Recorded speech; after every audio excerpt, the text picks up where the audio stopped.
Hola, buenas tardes. ¿Cómo están? Bueno, la clase de hoy la vamos a... Bueno, el tema principalmente que vamos a tocar va a ser la autonomía docente en la planificación educativa universitaria. Ya planificación educativa es un tema que estábamos trabajando con todos ustedes. Ahora vamos a atravesar otro tema dentro de la planificación educativa que de alguna manera lo va conformando, lo regula y lo sustenta, que es el marco normativo, ¿sí? Para eso pensé esta clase, ¿no? Una charla, una clase de 4 tiempos, si se quiere. El primer tiempo, bueno, es que hagamos una toma de conocimientos previos, ¿no? Sobre qué se entiende por planificación educativa, un tema que hemos charlado, que hemos trabajado. Después yo voy a dar una pequeña charla del marco normativo en la Argentina, en la educación superior. Vamos a ver un video también, otro recurso que vamos a utilizar, y yo voy a dar una charla donde quiero hablar de lo que piensan algunos autores, de qué cuestiones el docente tiene presente a la hora de planificar. Después vamos a trabajar de un modo constructivista.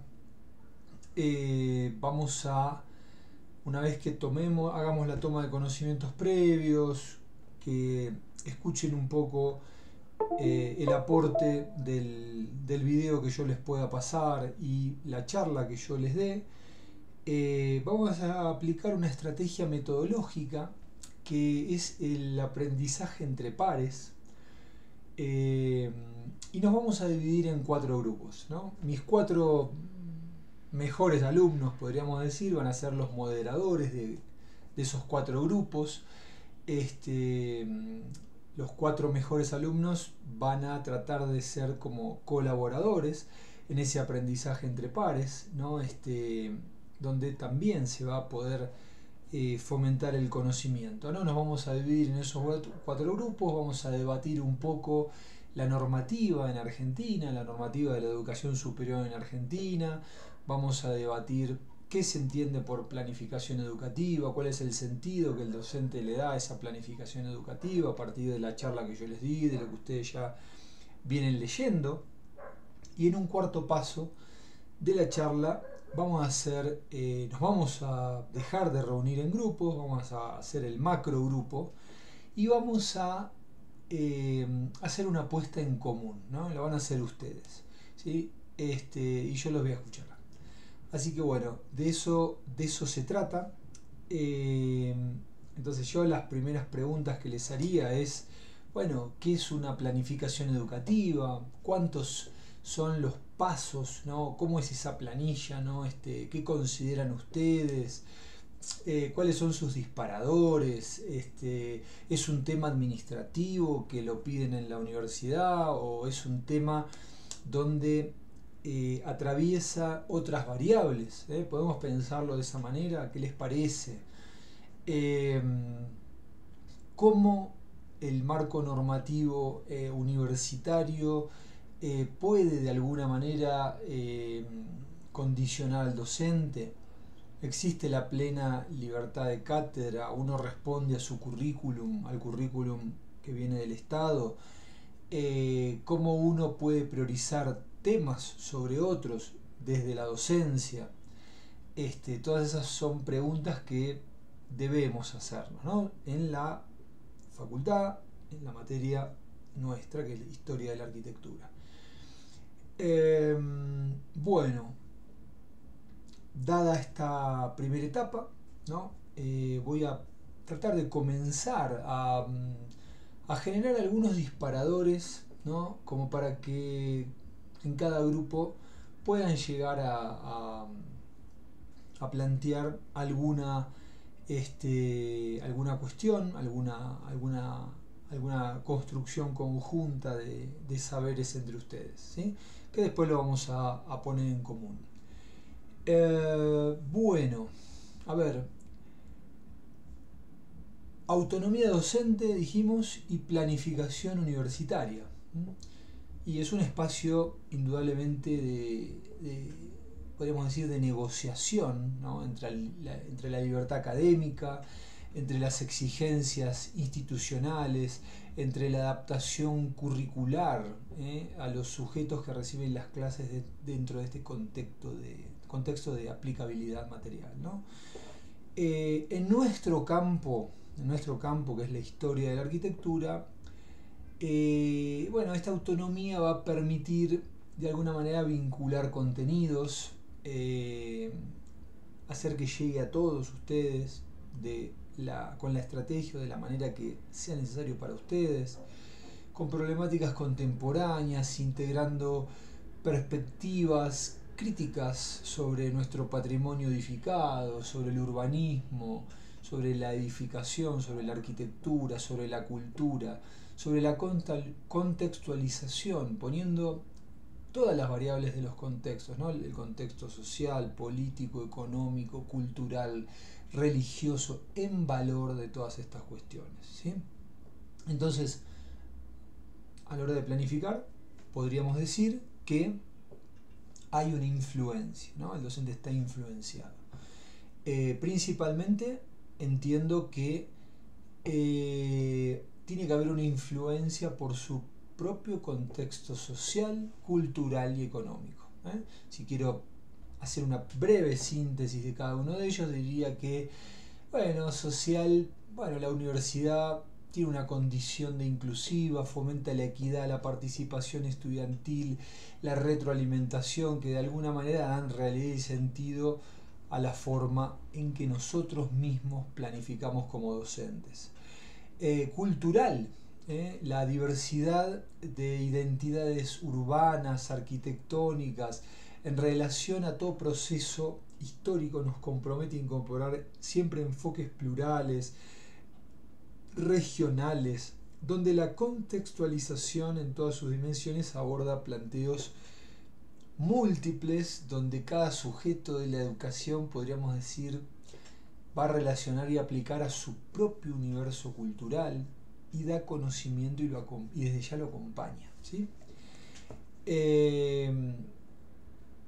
Hay una pluralidad temática, ¿sí? Hay diversidad.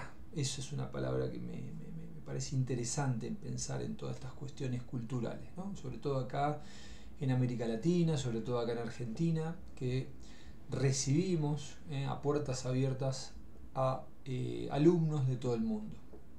Y lo económico, ¿no? Hay que tener presente la situación económica, porque la desigualdad en la economía, en el acceso a recursos tecnológicos, bibliográficos, impacta en esa implementación de, podríamos decir, estrategias pedagógicas tal vez más innovadoras. En ese sentido es muy importante que toda la población tenga acceso a Internet, ya que hoy, si bien hay otros medios como apuntes, bibliotecas y demás, por medio de la inteligencia artificial, por medio de Google, por medio de los recursos, de los portales, de los buscadores, hay procesos de enseñanza y aprendizaje que continúan puertas afuera de la clase, ¿sí? Donde se generan procesos de virtualización parcial de clases o entregas de trabajos o idas y vueltas entre los docentes, retroalimentaciones positivas según el caso y el grado académico, ¿sí? Entonces, por último, también hay que tener en cuenta la diversidad del alumnado, ¿sí? Hay una educación previa, hay estudiantes con trayectorias heterogéneas que requieren metodologías flexibles, metodologías constructivistas. La condición socioeconómica y cultural, como les dije, la brecha, el acceso a materiales y recursos, obliga a diseñar planes, podríamos decir, equitativos, planes igualitarios, planes que le lleguen a todos. Y también hay un tema y un aspecto que no hay que dejar de lado, que es la neurodiversidad. La neurodiversidad, es decir, la planificación además también debe contemplar adaptaciones curriculares y accesibilidad, reconociendo todos los modos de aprender de todos los sujetos de la educación, ¿sí? Bueno, Dicho esto, teniendo en cuenta todo esto que se habló, tenemos que tener presente que las estructuras académicas son estructuras verticales, ¿no? Donde hay un marco legal, ¿sí? Hay un marco normativo, un marco legal, hay un currículum y hay un enfoque docente y una libertad de cátedra, probablemente. Bueno, ese marco legal, si empezamos a abordar ese tema, en Argentina el marco legal universitario está regulado principalmente por la Ley de Educación Superior, la ley número 24.521, que garantiza la autonomía, la autarquía universitaria, ¿no? Se eligen las propias autoridades, es autónoma del Poder Ejecutivo y establece estándares de calidad, ¿sí? Los planes de estudio, los programas deben articularse con esta normativa en todas las carreras universitarias, adaptándose a reformas recientes, en el año 2025, esto está recién salido, con estas políticas nuevamente neoliberales, en la formación de cambios sociales, culturales y económicos, ¿sí? Ya había tenido cambios y reformas en el año 95, donde se reconoce la autonomía académica en instituciones, una autonomía académica institucional en las universidades, y se establecía que las instituciones podían definir sus planes de estudio, programas, enfoques pedagógicos, siempre dentro de los lineamientos generales de calidad y acreditación, ¿sí?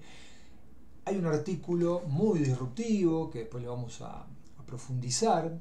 Quiero que ustedes en grupo también lo trabajen. El artículo 43, que regula las carreras de interés público como medicina, ingeniería, arquitectura, que requieren estándares probablemente nacionales, con acreditación periódica. Y estas, como les decía, ¿no? Estas últimas modificaciones son del año 2025. El Ministerio de Capital Humano, justamente a través de la Subsecretaría de Políticas Universitarias, aprueba la modificación estructural en 11 carreras estratégicas para la República Argentina. Esas universidades tienen hasta 12 meses para adecuar sus planes de estudio a nuevos estándares en pos de reformas que buscan alinear la formación con avances tecnológicos, científicos y productivos, reforzando la pertinencia social y económica, justamente para que el currículum esté alineado, podríamos decir, entre comillas, en relación con esas necesidades del Estado y de la sociedad. Bueno, hablamos del currículum. ¿Qué es el currículum universitario? El currículum no es un CV de aptitudes, ¿no?, de una persona. El currículum es el marco general que va a organizar los contenidos, competencias y objetivos de cada carrera. ¿De qué manera? Bueno, seguramente el Estado tiene un plan de acción, ¿no? Tiene un FODA, tiene un qué quiero ser para el mundo seguramente, y va a orientar y va a direccionar el currículum en ese sentido que se le da, adaptado a cada región y a cada lugar, a cada contexto, ¿sí? En arquitectura y diseño se va a estructurar en torno a la formación básica, ¿no?, a la historia, a la teoría. Hay una formación básica inicial que es la teoría, las matemáticas, la representación gráfica, las herramientas con las que la arquitectura se va a poner de manifiesto. Después hay una formación específica que la proponen los proyectos arquitectónicos, el urbanismo, el patrimonio, la tecnología, los aspectos constructivos, la estructura de un edificio, y la formación complementaria, que son seminarios, talleres, ¿no? Talleres optativos o materias optativas, talleres interdisciplinarios. Bueno, esto es siempre en el grado, ¿sí? En el grado. El currículum debe entonces, dijimos, disponer o responder, mejor dicho, a las directrices del Estado, a las demandas sociales y culturales que forman una nación, integrando temas, bueno, hoy por hoy, como la sostenibilidad, la inclusión, la digitalización, democratizan toda la información de esa manera, ¿no? Se articulan contenidos obligatorios, algunos optativos, permitiendo seguramente al docente adaptar programas según cada cohorte, ¿sí? el programa, ya que estamos hablando del programa, después vamos a hablar del enfoque docente, el programa va a privilegiar siempre en el grado académico universitario un enfoque crítico, un enfoque reflexivo, un enfoque contextualizado, donde cada docente actúa como un mediador cultural y no solo un transmisor de la información, ¿sí? Entonces, el programa es un documento que define contenidos, objetivos, metodología y evaluación de la asignatura específica. Acá en Arquitectura 2, ustedes ya saben por cómo se va dando la dinámica, hay una idea de tener una comprensión crítica de la arquitectura desde el Renacimiento hasta el siglo XIX, hasta la modernidad. Hay una metodología de clases, ¿no? Y de contextualización y de análisis de casos, hay visitas a obras, hay trabajos, hay líneas de tiempo, ya van viendo ustedes cómo va haciendo todo esto. Hay aspectos, probablemente los aspectos más relevantes de la autonomía docente se van a ejercer en diálogo con esas demandas que ustedes requieran, de inclusión, de diversidad cultural, de economía de los sujetos de la educación, con exigencias legales y curriculares de la cursada de cada materia según el currículum, ¿sí? Bueno, en relación a la planificación educativa, yo quiero traerles algunas citas de algunos autores que quiero que los piensen en grupo y después vamos a hacer una apuesta en común, ¿no? Osvaldo Barsky y Ángela Corengia en 2018, bueno, justamente analizan impactos de la ley, ¿no? 24.521 en la organización universitaria. Y bueno, ellos destacan seguramente que la planificación educativa debe entenderse como un proceso de gestión académica que articula la autonomía institucional con los requerimientos normativos de acreditación y calidad. Ellos dicen, la planificación educativa en el marco de la ley 24.521 se convierte en un instrumento de gestión o que busca de alguna manera garantizar estándares de calidad, pero también enfrenta el desafío justamente de preservar la diversidad institucional y la autonomía universitaria, ¿sí? Después les voy a dejar la bibliografía para que también la trabajen. La planificación en este sentido yo creo o entiendo que no debe ser un tecnicismo. Somos seres, todo acto humano es político, estamos atravesados por la política, entonces esto va a implicar de alguna manera definir prioridades académicas y responder a las demandas sociales y económicas del país. ¿Qué más? Bueno, traigo otra pedagoga, Adriana Puigros, afirma que la planificación educativa no puede reducirse a un ejercicio técnico-administrativo, sino que constituye un acto político. Con lo que les decía recién, todo acto humano es político, estamos atravesados por la política, define ese sentido en torno a la educación, ¿sí? Por lo tanto, la planificación se va a concebir como una herramienta de transformación social vinculada al proyecto nacional y regional y se va a oponer a la visión tecnocrática que concibe a la educación como un servicio a disposición del mercado, ¿sí? Entonces ya van viendo que hay diferencias entre los autores, ¿no? Entonces quiero que establezcan qué puntos en contacto pueden tener algunos autores y qué puntos en contacto no tienen, y hay una disrupción importante, ¿no? También la autora subraya que las desigualdades estructurales condicionan el acceso a la educación superior, entonces ella dice que, por ejemplo, la fragmentación del sistema educativo argentino es el resultado de políticas que trasladaron responsabilidades del poder central nacional a las provincias sin garantizar equidad. Entonces la planificación, ella dice que debe atender desigualdades para, de alguna manera, garantizar inclusión social.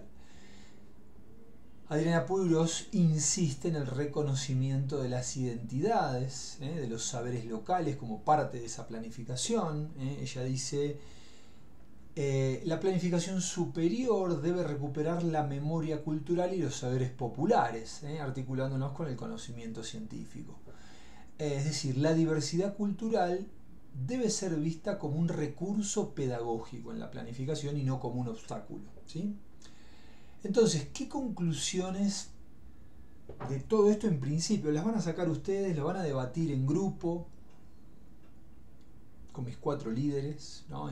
Que también ellos van a, si bien esto lo manejan un poquito más, ellos también va a ser una actividad de repaso para ellos. Esa es la ventaja del aprendizaje entre pares.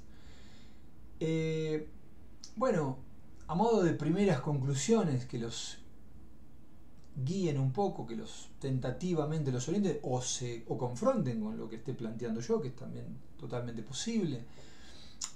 Adriana Puigros va a reconocer la importancia de la autonomía universitaria, pero también va a advertir que esta debe estar articulada con políticas públicas. O sea, la autonomía no es aislamiento, debe ser un ejercicio crítico en diálogo con el Estado y la sociedad. Eso dice Adriana Puigros, ¿sí? Es decir, la planificación universitaria en ese sentido es un espacio de creación crítica que responde a demandas sociales, ¿sí? Esa es un poco la idea. Entonces, Adriana Puigros concibe a la planificación como una herramienta para democratizar la educación superior. La reforma justamente en la educación superior debe orientarse a garantizar el derecho universal a la universidad, evitar la segmentación del sistema, ¿sí? O sea, la planificación se convierte en un instrumento no tecnocrático, no a disposición del mercado, sino un instrumento para construir un sistema educativo en relación al Estado-Nación, pero inclusivo y cohesionado, ¿sí? Bueno, Freire, en relación a esto, recuerden este texto que ya hemos trabajado, ¿no? Recuerden que sostiene que enseñar exige respeto a la autonomía del ser educado. También hay que dejarlo autónomo a ese ser, ¿no? El docente, por lo tanto, no es un transmisor, ¿sí? No es un transmisor, no es un parlante de la realidad. Es un mediador activo en ese proceso. Eso ya lo habíamos visto. Es un mediador en el proceso de formación capaz de cuestionar y de transformar la realidad. Ese es el proceso freiriano, ¿sí? Por lo tanto, las planificaciones deben orientarse en ese sentido, donde la enseñanza debe ser crítica, debe ser problematizadora, debe vincularse al contexto social y cultural. No hay una internacionalización de las problemáticas. Cada región tiene un tema distinto a tratar, entonces una forma distinta de enseñar, una forma probablemente distinta de planificar, ¿sí? Freire dice: no hay docencia sin dicencia, ¿sí? Lo que implica que el acto educativo es dialógico y es recíproco, hay que interpelarlo, ¿sí? No está preestablecido, no es una verdad absoluta lo que yo les digo, sino que hay que interpelarlo y hay que trabajarlo y hay que construirlo de un modo conjunto, ¿sí? El conocimiento entonces no se concibe como acumulación de datos, sino para eso ya tenemos un disco rígido, chicos, sino como praxis, reflexión y acción sobre el mundo, donde el docente puede ser alguien más, sí, es alguien más, es un mediador probablemente, alguien que conoce, que tuvo más intervención sobre ese contenido, pero no deja de ser un mediador, ¿sí? Entonces, la práctica educativa, miren cómo, por eso lo traje a Freire también, como coincide con Puigros, porque también la práctica educativa siempre es política, implica siempre tomar una posición frente a la realidad, ¿no? Entonces, a la hora de planificar, eso está presente. Una planificación, entonces, en relación a una pedagogía autónoma, como dice Freire, es una, de alguna manera, práctica docente, crítica, ética y que busca, de alguna manera, un cierto grado de transformación, ¿sí? Donde la autonomía, como les dije recién, no significa aislamiento, significa responsabilidad compartida en la construcción conjunta del conocimiento en todos sus estamentos y jerarquías del ámbito académico, El ámbito universitario este enfoque sigue vigente, hay que trabajarlo, ¿eh? Hay que romper con esas clases decimonónicas del siglo XIX, donde uno habla y está en el docente centrado el poder del conocimiento. Hay que enfrentar, como les dije hace un rato, la diversidad del alumnado, las neurodivergencias y los desafíos sociales contemporáneos, ¿sí? Así que bueno, ahora ya habiendo realizado la toma de conocimientos previos, habiendo realizado la charla, nos vamos a dividir aproximadamente 20-30 minutos en estos 4 grupos. Van a debatir el marco normativo, las leyes de educación superior en la Argentina. Vamos a hablar un poco de estos autores. Pueden buscar, proponer otros autores que acuerden o disrumpan en el pensamiento. Y después de media hora nos vamos a encontrar y vamos a hacer una puesta en común, un brainstorming, una puesta en común donde podamos cerrar algunas ideas de todo esto de cara al trabajo práctico que ya viene como para tener una evaluación tanto individual como grupal. Desde ya, gracias por haberme escuchado y estamos en contacto. Ahora nos reunimos en unos pocos minutos, escasas 30 minutos.